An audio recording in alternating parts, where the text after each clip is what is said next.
What is the beef with Jay Stratton and Lou Elizondo? I don't have a clue, and I want to be filled in with it. This is a very impromptu, down to earth. It's going to be a quick one. Could be 10 minutes, could be 15 minutes. Who knows? But in order to do it, I needed to call in an ace in the hole. You guys know him. You love him. Patrick from Vetted. He is here to join me today. Patrick, what's up, man? Thanks for doing this on the fly, man. Let's go. And I said to you when we were going back and forth, I was like, hey, man, so I see that this thing is going down between these two guys, and they were tight at one point, from what I know, and then there was a lot of love I think that was given to Stratton from Lou, I think in the book, but from what I hear, Stratton didn't think he got enough love inside of it. Am I off base here, or what is exactly going down with these two guys?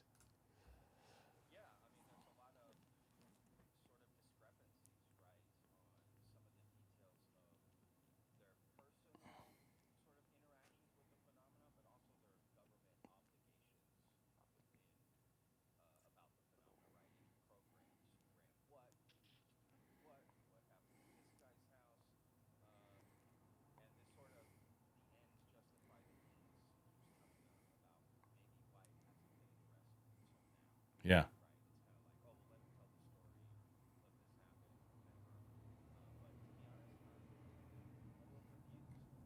me too. I'm super confused by it because it's another thing. Like, is this the time for public beef? Is this the time right now? Like, it's like, what do we do? What's the overall goal here? Is the goal to get a spotlight on you, or is the goal to say we're putting the spotlight on them so they can tell us what the hell's going on? Like, what I don't understand what's happening.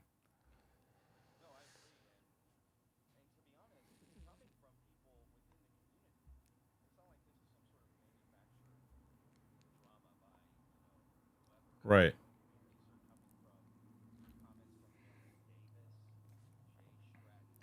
Yeah.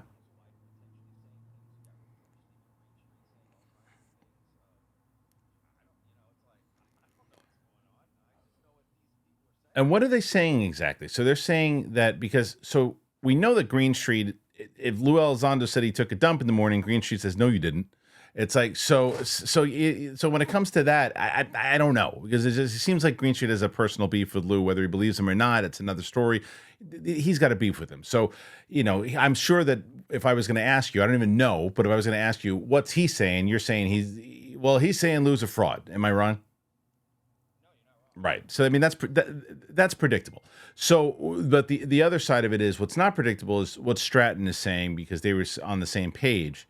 Like, what is he saying? Is he saying that the things that Lou's saying in his book aren't exactly what is being represented? Is that what it is?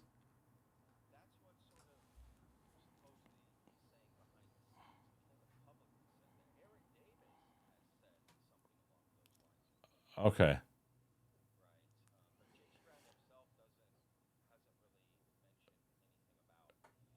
Okay, because Eric Davis said, well, the other day, he's like, well, wait, some of those companies that you named weren't actually in it, but here are the ones that were. So he didn't say that nobody was involved. He didn't do the like, no, no, it didn't. That's the thing that you go, well, wait a minute, because normally if you look at someone like the Kirkpatrick, no, no, no, no, we haven't found anything, nothing, nothing. And it's like nothing at all. There's nothing going on. Like, but there's a lot of people. No, no, no, no. You can't take that guy seriously. But when it comes to this guy who's like, no, no, no. What I'm saying, I'm not telling you that that doesn't exist. What I'm telling you is the people you named, that's not what we said. These are the people that actually, because those people didn't exist in the time that you said that they did. This is actually what it is. Then you go, well, who's telling the truth here? Because he's not saying it doesn't exist. He's just saying that the facts are off. And what I will say about Green Street is that Green Street did say at one point that one of the reasons that the delay of the book was coming is because there were some people that were saying, wait, Lou, you can't put that story in there because that's my story. That's not your story. So that might come into play at all of this.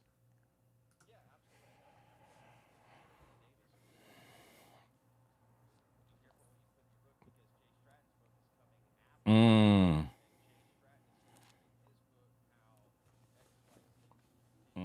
I see.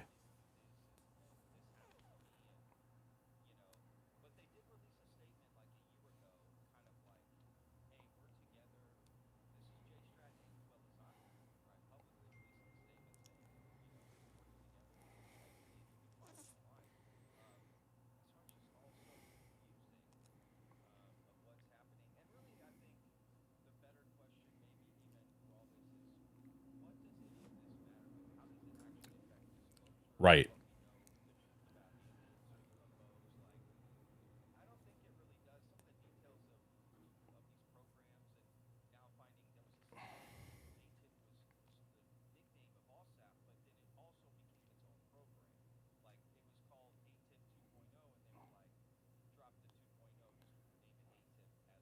Sure.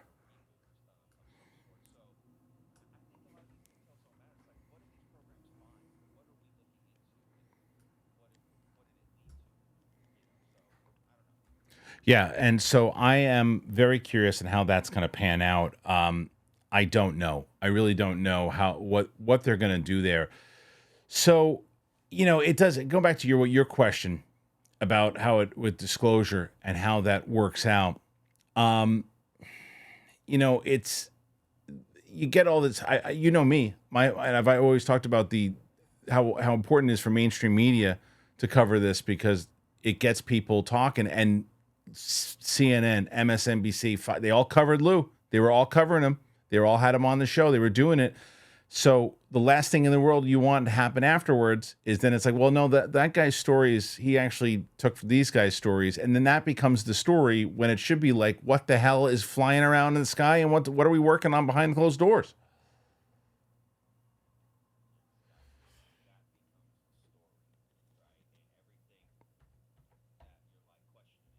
when really it doesn't need to be. So yeah, that's exactly it. You're right. Yeah. So I agree. I don't know. I don't know how this is going to. Why bring it out, right? Like why? Because Lou Elizondo didn't bring this out. Jay Stratton didn't bring this out, No, right? it looks to. I mean, look, no matter what it is, don't be. Are you kind of insinuating, which I wouldn't, that maybe somebody else is let these guys blow themselves up type thing? I mean, maybe, but that's not what I'm insinuating. I'm Okay. more just insinuating. I think a lot of this is just personal agendas more Yeah. than some sort of operational agenda, right, within the government. I'm not saying that isn't possible and there's no history for it because there clearly is. But I think when the deeper you dive into it, you realize, okay, there's just a lot of personal agendas. You've got book deals on the line, monies, contracts, Right. lawyers, right? Like businesses. There's real things going on here of other motivations that people might do things other than this program per se. It's Right. true. I mean, So yeah, and it's like, look, it goes back to the smaller side of things, and look, even like where I've talked about it, you've talked about it, you've dealt with stuff like this. I don't understand inside, like even like the imploding of this community that we're involved with, and like, and I stay the hell out of it because it's like I don't understand what the overall goal is. It's like, isn't the goal, even what we do, isn't the goal? I always tell people on my show, I'm like, you should be subscribed to Vetted. You should be subscribed to, Jeremy Corbell. You should be subscribed to everybody who does this. You should follow the UFO joke. You should. And this isn't it's not a competition. This is I agree. about information. And I think it should be the same on the other side of this, of the people who are actually doing these things. You should be working together. And I know for a fact there are people that you've interviewed, I've interviewed, that have beef with other people that are on the same damn side. And it's like, and it's because of that, well, personal agenda stuff. They want to be the one that the light is shined on, that they want to be the UFO experts, and and it's like, what are we doing? That is like that is like just the thing that is wrong with human beings in general that is now finding its way here. Maybe it's always been here. What the hell do I know? Yeah. Yeah. I mean, it's just part of human nature. I definitely think it's always been there. And it's definitely something as a creator and covering this, you have to just ignore it. But sometimes it pulls you in and you have to say something because there is this, and within the industry, I think you just have a sect of it that is for some reason trying to control that information. And again, has nothing to do with government or men in black or anything like that. Just like weird people, but Yeah. yeah, I'm with you. That's the focus should not be there. It should be, we should all be covering it.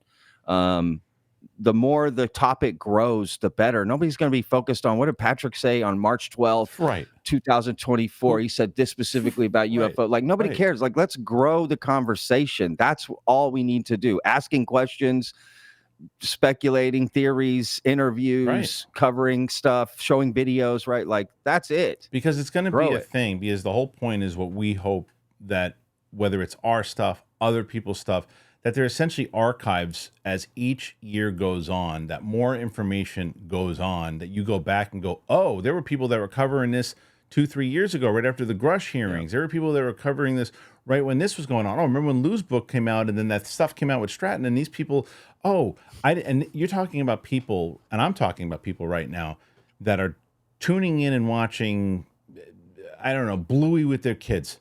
And they're watching something, they're going, oh, I don't know, what?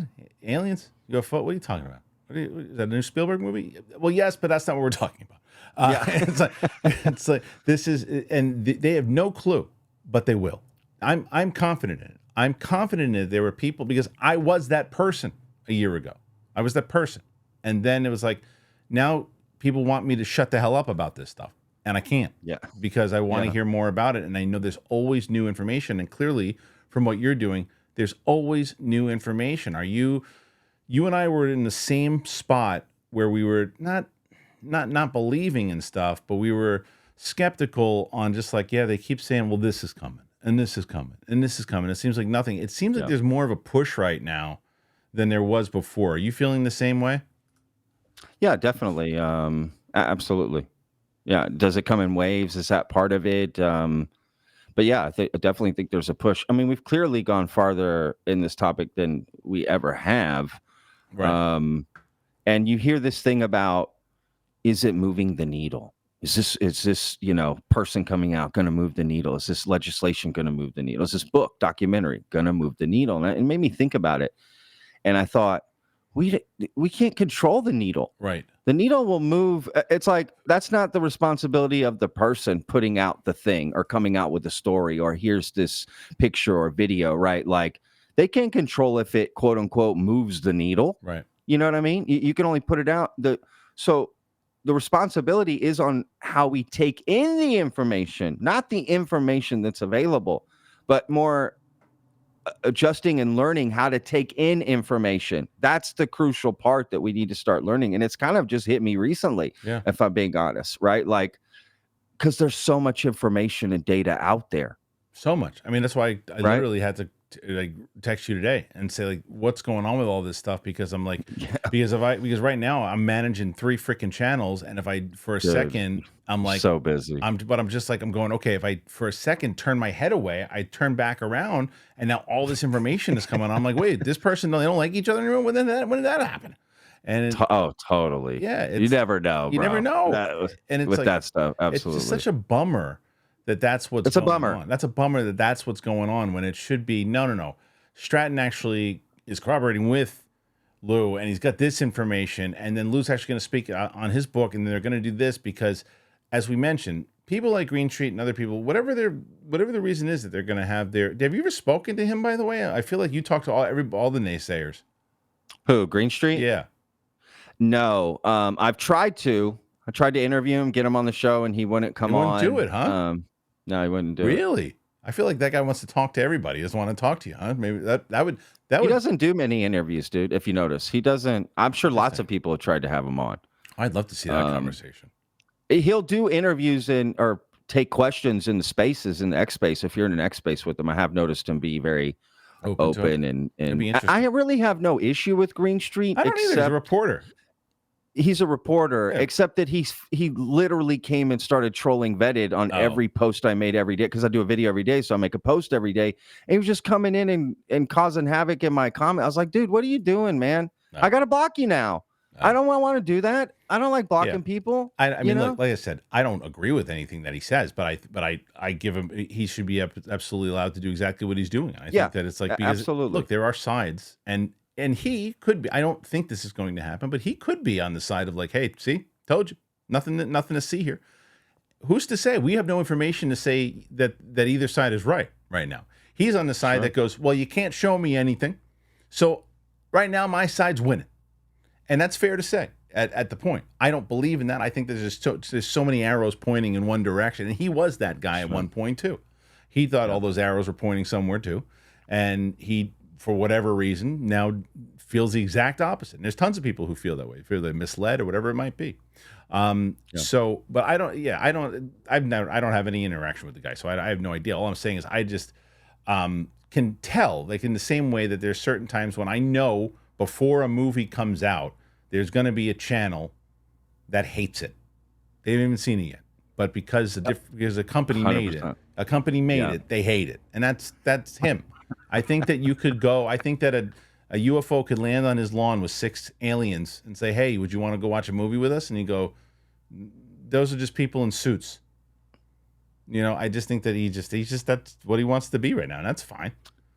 I agree. No, Yeah. I agree. Whatever. Yeah, absolutely. That's hilarious. Hey, what have you heard about the new Steven Spielberg movie? Nothing. I can tell you what I want it to be, what I hope it is, as opposed to what I think it will be. I think it will be. Oh, that's interesting. I think it will be another kind of, spectacular Steven Spielberg UFO movie. I want it to be the post for UFO movies. I want it to cover what we talk about all the damn time. I want it to cover Congress. I want it to cover, all the things about people trying to actually get to the truth and some of the real things going down. That's the stuff I want to see. I don't need Steven Spielberg to give me another War of the Worlds. It'll be fun, but I don't need it. Yeah, that's a great point. We need the post. You know what I mean? We need like a Michael Clayton, right? I'm with you. That's a great point. Yeah. But think I agree about with this. that. This is the point that I've been trying to make with that movie. Because if that movie starts to come out, because Steven Spielberg knows more than Steven Spielberg leads on to. He's very, very I agree. well-versed in his topic. He knows it very well. He knows the names. He knows everything. In the same way that I didn't know this about how well-versed Thomas Jane is in the topic. That guy can probably talk circles around you and I when it comes to this stuff. Yeah. He knows so much about it. But I will tell you, this is the thing, though, that Steven Spielberg is probably aware of. If he puts out a movie today and, does a fantastical movie, fine. That you can still do that. However, it takes about a year, 2 years to get a movie off the ground. How many stories do you cover a day, right? And how much information is changing all of the time? What if this plan, from what they say on Soul Foundation and all these other things, that 2026, 2027 is when shit's going down, right? Well, you can't make a fantastical movie about it if they go, hey, that's actually not fiction anymore. And then you got to change your scripts because they just announced that there is a reverse engineering program. They just announced that there is this stuff. Who cares about the fantastical side of it? Make what's really going on, Stevie. That's interesting. So maybe then it being called The Dish, it's probably going to be about a signal maybe coming in, and maybe that's what they're going to announce. James Webb found something, or we got some sort of signal brought in, right? Like that would be interesting that it would coincide with that. Because you're right. He can't make a movie and then a year later XYZ comes out. There's too much going on. You can't do what you did 10 years ago, 15 years ago. Good point. It's not as taboo. Yeah, that's a great point. Yeah. I never thought of that. And this is before the Lou Elizondo book comes out, if the Grush op-ed comes out, if all these different things come out, more information comes out, it's like, it just doesn't mean as much because you're like, well, wait, why didn't you talk about that? That's why I'm telling you, I think there's more to this movie. At least there should be. There should be more to it, and I hope it's the post. But no, I'm with you. He is well connected, and there's good reason to believe all that. He's helped James Fox in the past. Yeah. There's a lot there, so I'm with you. Patrick, thank you for jumping on here today with me, man. It was again a very impromptu episode. We'll do another one together, me and you, where we can talk about it. We got this program working. However, I'll tell you this, what I'm super excited about, I think the first 5 minutes, maybe even 7 minutes of the show, your audio can barely be heard. So I think that over the second half, people will know what you actually said, which will be amazing. But I will also tell you, well, why didn't you edit out? No time. Want to hire somebody for me? Be my guest. So I love it. This ain't easy, y'all. No, but hit that like button for Kristian. There's no intro music on this episode. There's no sponsors in this episode. There's nothing. We raw dogged this. Just a raw conversation. We just raw dogged it, bro. That's right. 2 hats, a lost T-shirt, and some headphones. That's all we got. So, all right, man. I love it. You're the best. Thank you, Patrick. Watch Vetted. Go check it out. This guy's doing videos every day, Monday through Sunday. So go check him out. You want some good interviews. You want everything going on in this topic. This is the man to follow. Check him out. Vetted. It's a great channel. And Patrick, thanks for joining me, homie. We'll see you soon. Thanks, Kristian. Later.